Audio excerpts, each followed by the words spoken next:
ఒక కోర్టులో బెయిల్ వచ్చేంత వరకు జడ్జి గారు బెయిల్ వచ్చేంత వరకు ఆయన కూర్చో అంటే జ్యుడిషియల్లో జడ్జి గారు సీట్లో కూర్చున్న తర్వాత ఆ బెయిల్ పిటిషన్స్ ఏమైనా ఉంటే జడ్జి గారు జడ్జిమెంట్ ఇచ్చే ముందు ఆ నోట్లో నుంచి ఏ పదాలు వస్తాయో అప్పుడే మనకు స్పష్టత ఏమొస్తుందంటే బెయిల్ ఇచ్చాము, బెయిల్ ఇవ్వలేము. ఇది జడ్జి గారి యొక్క నోటి మాట నుంచి వచ్చిన తర్వాతనే అక్కడున్న అడ్వకేట్లకు కానీ అక్కడున్న వ్యవస్థకు తెలుస్తుంది. ఇక్కడ విచిత్రం ఏంటంటే కవిత బెయిల్ జడ్జి గారు చెప్పకముందే 3-4 రోజుల కిందనే మరి కవితకు బెయిల్ వస్తుందని టిఆర్ఎస్ సోషల్ మీడియాలో ప్రచారము, కేటీఆర్ 2 రోజుల ముందే ఢిల్లీకి వెళ్ళి కవిత బెయిల్ రాగానే ఒక రాజకీయ వాతావరణాన్ని సృష్టించుకొని ఆమెకు స్వాగతం పలికి ఒక కార్యాచరణ. దీన్ని చూస్తుంటే మనకి ఏమనిపిస్తుంది, అసలు ఏ ఛానల్ ఏ మీడియా వాళ్ళు ఆఫ్ ది రికార్డులు ఏం చెప్తున్నారంటే నేను 3-4 రోజులు చూస్తున్నా బెయిల్ వచ్చేస్తుంది అయిపోయినట్టే, బెయిల్ వస్తుంది అయిపోయినట్టే అని ఇక్కడ రిపోర్టర్లు చెప్తున్నారు. తెలంగాణ గడ్డ మీద రిపోర్టర్లు చెప్తున్నారు. అంతా జడ్జి చెప్పాల్సిన జడ్జిమెంట్ని ఈడ అడ్వకేట్ ఈడ రిపోర్టర్లే చెప్పేస్తున్నారు. ఈడ వాళ్ళు బీఆర్ఎస్ రిపోర్టర్లే చెప్పేస్తున్నారు. ఇది విచిత్రమైన సంఘటన. జ్యుడిషియల్లో బెయిల్ జడ్జి గారు చెప్పకముందే బీఆర్ఎస్ రిపోర్టర్లు సోషల్ మీడియాలో వైరల్ ఏర్పాట్లు హంగామా. ఈ 5 నెలలు ఆమె జైల్లో ఉన్నదానికి ఆమెను కొంత బాగా ఎక్స్పోజ్ చేసి కొంత దాన్ని క్రెడిట్ రాజకీయంగా బెనిఫిట్ తీసుకోవాలని ఒక డయాగ్రాము ఒక డిజైను. ఇది విచిత్రమైన. జడ్జి గారు చెప్పకముందే టిఆర్ఎస్ రిపోర్టర్లు జడ్జిమెంట్ ఇచ్చేసారు. జడ్జి గారు చెప్పకముందే కేటీఆర్ గారు ఆల్రెడీ లీక్ ఇచ్చేసిండు.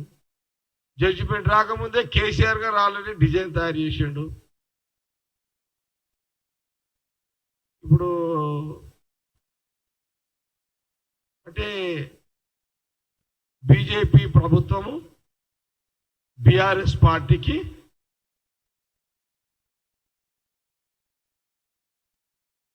ఈ వాళ్ళ యొక్క ఒప్పందాలు అంటే ఇప్పుడు బీజేపీ ప్రభుత్వము జడ్జి ఇవ్వకముందే కేసీఆర్కి కేటీఆర్కి హరీష్ రావుకి బెయిల్ వచ్చేస్తుంది ఫలానా రోజు అని వారు చెప్పడము, దాని తగ్గట్టుగానే జ్యుడిషియల్ జడ్జిలు బెయిల్ ఇవ్వడము, వీళ్ళు మొదలే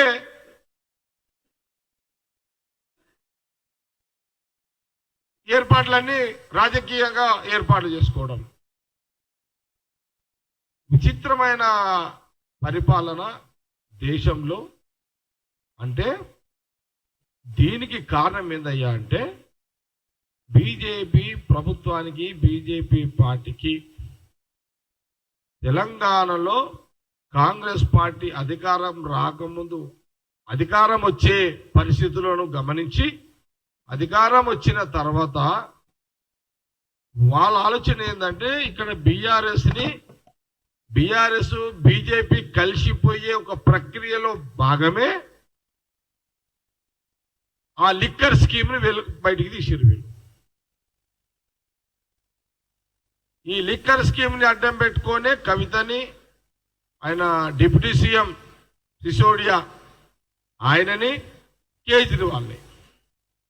కేజ్రీవాల్ని 15 నెలల తర్వాత రిలీజ్ చేశారు. ఎందుకంటే తప్పని పరిస్థితి వచ్చేసింది. ఇక ఎవరు కేజ్రీవాల్ కాదు, సిసోడియాని. కేజ్రీవాల్ని కూడా అట్లనే పెండింగ్ పెట్టుకున్నారు. ఇక కేసీఆర్కి మోడీ గారికి బీజేపీకి కేటీఆర్కి ఒప్పందమైనట్టుగా చాలా స్పష్టంగా కనబడుతుంది. ఇప్పుడు బీజేపీ యొక్క వ్యూహం ఏంటంటే తెలంగాణలో కాంగ్రెస్ అధికారంలో ఉంది, ఇక్కడ ముఖ్యమంత్రి ఇక్కడ రేవంత్ రెడ్డి గారు ఉన్నారు. ఇక్కడ కాంగ్రెస్ పార్టీ అధికారం ఉంది. సోనియా గాంధీ, రాహుల్ గాంధీ, ఖార్గే గారి నాయకత్వం ఇక్కడ బలంగా ఉంది. తెలంగాణ రాజకీయాల్లో తెలంగాణ పార్టీ మంత్రులు, గవర్నమెంట్ మంత్రులు కానీ, నాయకులు కానీ బలమైన క్యాడర్ ఉంది. గ్రామీణ ప్రాంతంలో కాంగ్రెస్ పార్టీ కన్నా గ్రహించినటువంటి బీజేపీ అధిష్టానము బీఆర్ఎస్ ని భవిష్యత్ ఎన్నికలు అంటే ఇక్కడ తెలంగాణలో వచ్చే ఎన్నికలు, అందుకే ఉదాహరణ చెప్తున్నా, మొన్న పార్లమెంట్ ఎన్నికల్లో బీఆర్ఎస్ పాత్ర ఏంది? డమ్మీ పాత్ర పోషించింది.